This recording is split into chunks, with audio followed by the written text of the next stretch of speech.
Imagine करो, date है सितंबर 14, 2008, Sunday afternoon. दुनिया की इकोनॉमी कोलैप्स हो रही है, वॉल स्ट्रीट पर पैनिक है, लेमन ब्रदर्स बैंकरप्ट होने वाला है, हिस्ट्री का सबसे बड़ा फाइनेंशियल क्रैश शुरू हो चुका है।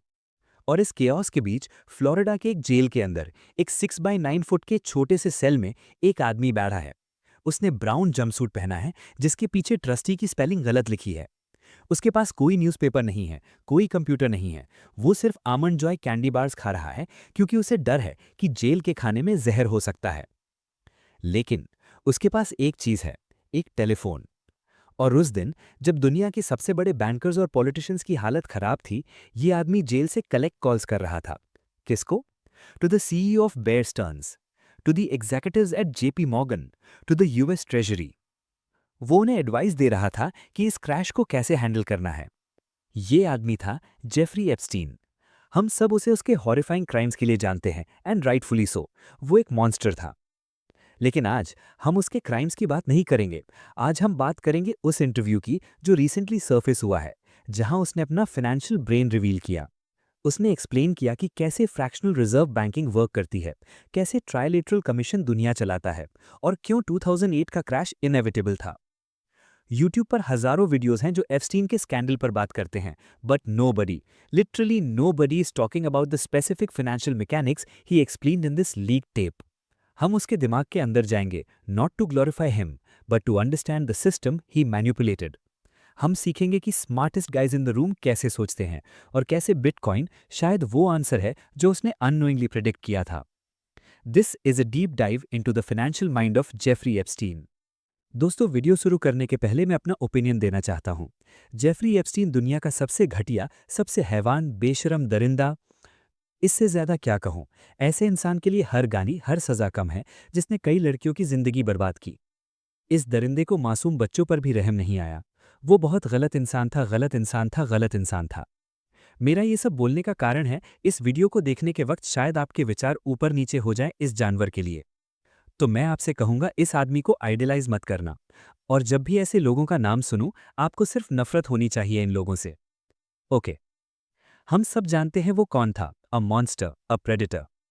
बट आज हम उसके क्राइम्स की बात नहीं करेंगे। वो फाइल्स डीओजे के पास हैं। आज हम बात करेंगे उस चीज की जिसके बारे में कोई बात नहीं कर रहा, हिज ब्रेन। क्योंकि उस दिन जब दुनिया के सबसे बड़ी सीईओज रो रहे थे, एप्स्टीन अपने सेल से कलेक्ट कॉल्स कर रहा था। वो किसको कॉल कर रहा था? To the CEO of Bear Stearns, to the executives at JP Morgan, to the US Treasury. Jail के उस टूटे हुए फोन से वो फाइनेंशियल एडवाइस दे रहा था उन लोगों को जो दुनिया चला रहे थे। इस इंटरव्यू में जो अभी लीक हुआ है, एप्स्टीन ने फाइनेंशियल सिस्टम का वो सच बोला है जो टेक्स्ट बुक्स में नहीं पढ़ाया जाता। उसने एक्सप्लेन किया फ्रैक्शनल रिजर्व बैंकिंग का फ्रॉड, ट्रायलेटरल कमीशन का असली पावर स्ट्रक्चर, क्यों 2008 का क्रैश बैंकर्स की गलती नहीं बल्कि बिल क्लिंटन की गलती थी, और क्यों बिटकॉइन मैथ बेस्ड मनी ही फ्यूचर है। डेविड सेंड्रा कहते हैं, study the ideas, ignore the person. आज हम वही करेंगे। हम मोरालिटी को दरवाजे पर छोड़ देंगे और एक फाइनेंशियल ऑटोप्सी करेंगे। This is not a glorification, this is a decode. स्वागत है। Let's enter the mind of the monster. Chapter 1, the magic trick, fractional reserve banking. Epstein interview में कहता है कि दुनिया के बड़े बड़े political leaders, presidents, prime ministers, वो फाइनेंशियली इलिटरेट होते हैं। वो पॉपुलर होते हैं, वोट जीत सकते हैं, लेकिन उन्हें मनी समझ नहीं आता। वो एक एग्जाम्पल देता है स्टीव बैनन को। वो पूछता है, अगर तुम्हारे एसेट्स डबल हो गए तो तुम्हें कैसा लगेगा? कॉमन सेंस आंसर है, अच्छा लगेगा, मैं अमीर हो गया। लेकिन एप्स्टीन कहता है, रॉन्ग। अगर तुम एक बैंक हो और तुम्हारे एसेट्स डबल हो गए हैं, इसका मतलब ये नहीं कि तुम्हारे पास कैश डबल है। इसका मतलब है लोगों ने तुमसे उधार ज्यादा लिया है। सी, बैंक्स के लिए लोन एक एसेट होता है। जब वो आपको लोन देते हैं, वो उनके लिए एसेट है क्योंकि आप उन्हें इंटरेस्ट दोगे। यहां आता है सबसे बड़ा concept, fractional reserve banking. Epstein interview में कहता है, the man on the street would find it impossible to believe. एक आम आदमी विश्वास ही नहीं करेगा कि ये सिस्टम कैसे चलता है। समझिए इसको सिंपलेस्ट फॉर्म में। अगर मैं आपको $1 देता हूं डिपॉजिट करने के लिए, आपका बैंक उस $1 को रखता है, लेकिन क्या वो सिर्फ उसी $1 को लोन दे सकता है? नहीं। एप्स्टीन कहता है, if you have one, you can lend out 9। अगर बैंक के पास $1 डिपॉजिट आता है तो सिस्टम उन्हें अलाउ करता है कि वो $9, $9 हवा से क्रिएट करें और लोन में दे दें। ये पैसा एग्जिस्ट नहीं करता, ये सिर्फ नंबर्स हैं कंप्यूटर स्क्रीन पर। एप्स्टीन कहता है कि अगर मेरे पापा, जो पार्क डिपार्टमेंट में काम करते थे, ये सुनते तो वो कहते ये इम्पॉसिबल है। आप वो पैसा उधार कैसे दे सकते हो जो आपके पास है ही नहीं। बट यही ग्लोबल फाइनेंशियल सिस्टम का सच है। Why is this important? Epstein ये समझा रहा था कि 2008 का क्रैश क्यों हुआ। जब आप $1 रखकर $9 लोन दे देते हो और अगर वो $9 वापस नहीं आए तो आपके पास देने के लिए कुछ नहीं बचता। ये सिस्टम ट्रस्ट पर चलता है और जब ट्रस्ट टूटता है तो बैंक रन होता है। वो कहता है, banks don't keep money in the bank. ये लाइन सुनने में सिंपल लगती है पर ये टेरिफाइंग है। आपका पैसा बैंक में नहीं है, वो ऑलरेडी किसी और को लोन दिया जा चुका है 9 गुना लेवरेज पर। एप्स्टीन की नज़र में इकोनॉमी एक मशीन नहीं है, इट्स अ बायोलॉजिकल सिस्टम। और फ्रैक्शनल रिजर्व बैंकिंग उस सिस्टम का ब्लड है, खून है। अगर लिक्विडिटी रुक गई तो पेशेंट यानी इकोनॉमी मर जाएगा। Chapter 2 the hidden hand the trilateral commission. अब आते हैं आइडिया नंबर 2 पर, the structure of power. Epstein बताता है कि वो रॉकफेलर यूनिवर्सिटी की बोर्ड पर कैसे आया। रॉकफेलर फैमिली, जो शायद हिस्ट्री की सबसे पावरफुल बिजनेस फैमिली है, उन्होंने एप्स्टीन को चुना। क्यों? क्योंकि एप्स्टीन के पास वो स्किल थी जो उस वक्त रेपुटेशन से ज़्यादा ज़रूरी थी, कैलकुलेशन। एप्स्टीन कहता है कि 1970s तक आपकी रेपुटेशन ही सब कुछ थी। आप कौन हैं, आपका खानदान क्या है। लेकिन फिर दुनिया बदल गई, दुनिया नंबर्स पर चलने लगी। रॉकफेलर यूनिवर्सिटी को एक ऐसे आदमी की ज़रूरत थी जो नंबर समझता हो, ना कि सिर्फ हैंडशेक करना जानता हो। यहाँ पर वो इंट्रोड्यूस करता है डेविड रॉकफेलर को।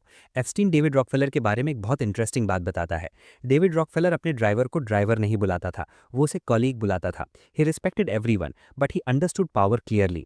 डेविड रॉकफेलर ने एप्स्टीन को समझाया, पॉलिटिक्स टेम्पररी है, बिजनेस परमानेंट है। पॉलिटिशियंस 4 साल के लिए आते हैं, इलेक्ट होते हैं, चले जाते हैं, लेकिन businessman they stay, they control the flow of money. इसीलिए डेविड रॉकफेलर ने बनाई ट्राइलेटरल कमीशन। ये कंस्पिरेसी थ्योरीज का फेवरेट टॉपिक है। लोग कहते हैं ये इल्यूमिनाटी है जो दुनिया चलाती है। एप्स्टीन जो इसका मेंबर था वो इसे बहुत फैक्चुअली एक्सप्लेन करता है। ये कोई स्पूकी कल्ट नहीं था, ये एक प्रैक्टिकल ऑर्गेनाइजेशन थी। इसका एम था businessman from America, Europe and Japan should meet and decide policy, क्योंकि पॉलिटिशियंस तो आते जाते रहेंगे। एप्स्टीन जब इस कमीशन में ज्वाइन हुआ तो उसने अपने बायो में लिखा, Jeffrey Epstein just a good kid. ये उसका एरोगेंस था। वो इलीट्स ऑफ द इलीट के बीच बैठा था, जहां बिल क्लिंटन, पॉल वॉलकर जैसे लोग थे, और वो वहां मजाक कर रहा था। The lesson here is, Epstein ये रियलाइज कर चुका था कि ट्रू पावर वोट्स में नहीं है, ट्रू पावर सिस्टम्स में है। अगर आप फाइनेंशियल सिस्टम कंट्रोल करते हो, ट्राइलेटरल कमीशन, और आप नॉलेज सिस्टम कंट्रोल करते हो, रॉकफेलर यूनिवर्सिटी, तो आप प्रेसिडेंट से ज़्यादा पावरफुल हो। इसीलिए जब 2008 में क्राइसिस आया तो ट्रेजरी डिपार्टमेंट जेल में बैठे हुए एप्स्टीन से बात कर रहा था, ना कि किसी रैंडम पॉलिटिशियन से, because he understood the system. Chapter 3 the crash and the culprit, bill Clinton and सब प्राइम। अब हम आते हैं सबसे कंट्रोवर्शियल पार्ट पर, आइडिया नंबर 3। एप्स्टीन 2008 के क्रैश के लिए बैंकर्स को ब्लेम नहीं करता, वो डेरिवेटिव्स को ब्लेम नहीं करता, वो सीधा ब्लेम करता है बिल क्लिंटन को। ध्यान से सुनिए, ये बहुत डीप है। एप्स्टीन कहता है the real enemy of the financial system was bill Clinton. क्यों? उसने एक्सप्लेन किया सब प्राइम मॉर्गेजेस का कॉन्सेप्ट। देखो, नॉर्मल बैंकिंग में क्या होता है, आप बैंक के पास जाते हो, बैंक आपका क्रेडिट स्कोर चेक करता है, अगर आप लोन वापस नहीं कर सकते तो बैंक कहता है सॉरी, नो लोन। ये रिस्क मैनेजमेंट है। लेकिन क्लिंटन को वोट्स चाहिए थे। एप्स्टीन कहता है कि क्लिंटन ने कहा कि मुझे हर कम्युनिटी का वोट चाहिए और वोट लेने का बेस्ट तरीका है उन्हें घर दिलवाना, होम ओनरशिप। तो गवर्नमेंट ने बैंक्स को फोर्स किया, उन्होंने कहा तुम्हें उन लोगों को लोन देना पड़ेगा जो लोन अफोर्ड नहीं कर सकते। इसे कहा गया सब प्राइम। प्राइम मतलब अच्छा, सब प्राइम मतलब अच्छा नहीं। बैंक्स ने कहा हम ये नहीं करेंगे, हमारा पैसा डूब जाएगा। तो क्लिंटन एडमिनिस्ट्रेशन ने, अकॉर्डिंग टू एप्स्टीन, 2 चीज़ें की। थ्रेट, अगर तुम लोन नहीं दोगे तो हम तुम पर डिस्क्रिमिनेशन का केस कर देंगे। गारंटी, अगर तुम लोन दोगे और वो बंदा पैसे वापस नहीं करेगा तो अंकल सैम यानी गवर्नमेंट तुम्हें पैसे वापस करेगी through Fannie Mae and Freddie Mac. Epstein कहता है bank says wow, best deal in history. Bank को लगा ये तो लॉटरी लग गई, हम किसी को भी लोन दे दें, अगर वो बंदा फेल हुआ तो गवर्नमेंट पैसा देगी। तो बैंक्स ने अंधाधुन लोन बांटे। उन्होंने इन लोन्स को पैकेज किया और पूरी दुनिया को बेच दिया। लेकिन प्रॉब्लम कहाँ आई? अकाउंटिंग में। एप्स्टीन जेल में बैठकर देख रहा था कि मार्क टू मार्केट अकाउंटिंग ने कैसे सब कुछ तबाह कर दिया। जब इन लोन्स की वैल्यू गिरने लगी तो बैंक्स को अपनी बुक्स पर लॉस दिखाना पड़ा। और क्योंकि बैंक्स फ्रैक्शनल रिजर्व पर चलते हैं, याद है $1 का $9, छोटा सा लॉस भी पूरे बैंक को बैंकरप्ट करने के लिए काफी था। एप्स्टीन जेल में बैठा था, आमंड जॉय खा रहा था और वो देख रहा था कि कैसे पॉलिटिकल लालच यानी वोट्स और फाइनेंशियल ग्रीड यानी रिस्क फ्री लोन्स ने मिलकर सिस्टम को तोड़ दिया। Chapter 4 the unexplainable and the future, bitcoin. Finally idea number 4। पूरे इंटरव्यू में एप्स्टीन बार बार एक चीज पर फोकस करता है, कॉम्प्लेक्सिटी। वो कहता है कि साइंस और मैथ फेल हो चुके हैं। ये सुनना अजीब लगता है कि ऐसे आदमी से जो मैथ का जीनियस था, लेकिन वो कहता है कि हम मार्केट्स को प्रेडिक्ट नहीं कर सकते, हम लाइफ को एक्सप्लेन नहीं कर सकते, हम सोल को एक्सप्लेन नहीं कर सकते। वो कहता है कि आज के फाइनेंशियल सिस्टम्स इतने इतने कॉम्प्लेक्स हो गए हैं कि nobody understands them, not even the federal reserve. वो कहता है the system had a stroke, एक बॉडी की तरह फाइनेंशियल सिस्टम कोलैप्स हो गया और किसी को पता भी नहीं चला क्यों। यहाँ पर हम बिटकॉइन को कनेक्ट कर सकते हैं। इवन दो इंटरव्यू में बिटकॉइन वर्ड यूज नहीं हुआ, कॉन्टेक्स्ट 100% मैच करता है। 2008 में ही सातोशी नाकामोटो ए बिटकॉइन का व्हाइट पेपर रिलीज किया था। क्यों? एग्जैक्टली उन्हीं प्रॉब्लम्स के कारण जो एप्स्टीन ने पॉइंट आउट किए। फ्रैक्शनल रिजर्व बैंकिंग, बिटकॉइन में आप एक बिटकॉइन का 9 बिटकॉइन नहीं बना सकते। There is no fake supply, verify don't trust, centralised power, trilateral slash government. Epstein ने दिखाया कि कैसे पॉलिटिशियन सिस्टम को मैनिपुलेट करते हैं वोट्स के लिए। बिटकॉइन में कोई पॉलिटिशियन पॉलिसी चेंज नहीं कर सकता। कंप्लेक्सिटी, एप्स्टीन चाहता था कि चीजें बायोलॉजिकल हो, नेचुरल हो। बिटकॉइन एक मैथमेटिकल ट्रूथ है, 1+1=2। इसमें कोई डेरिवेटिव या सब प्राइम पॉलिटिक्स नहीं है।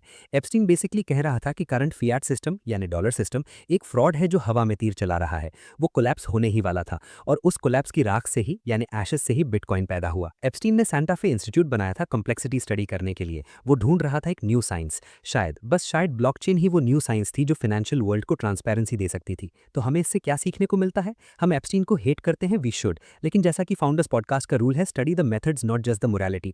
एप्स्टीन में हमें 3 चीजें सिखाई जो आज भी 100% सच हैं। बैंक में रखा आपका पैसा आपका नहीं है, वो लेवरेज हो चुका है, the system is fragile, experts don't know anything. 2008 में दुनिया के बेस्ट इकोनॉमिस्ट्स फेल हो गए थे। आज भी जब फेड इंटरेस्ट रेट्स बढ़ाता है या घटाता है, वो अंधेरे में तीर चला रहे होते हैं। कंप्लेसेंसी किल्स, जैसे एप्स्टीन ने कहा, सक्सेस ब्रीड्स कंप्लेसेंसी। जब सब कुछ अच्छा चल रहा होता है तभी सबसे बड़ा खतरा होता है। एप्स्टीन जेल में बैठकर ये सब देख पा रहा था क्योंकि वो सिस्टम के बाहर था। कभी कभी सच देखने के लिए हमें शोर से दूर होना पड़ता है। अगर आपको ये ब्रेकडाउन वैल्यूएबल लगा और आप चाहते हैं कि मैं ऐसे ही controversial but educational deep dives बनाता रहूं तो प्लीज सब्सक्राइब करें। हम यहाँ सिर्फ न्यूज़ नहीं पढ़ते, हम उसके पीछे की साइकोलॉजी और मैथ को डिकोड करते हैं। Comment down below, do you trust the fractional reserve system or is it time for a change? See you in the next video. Jai Hind.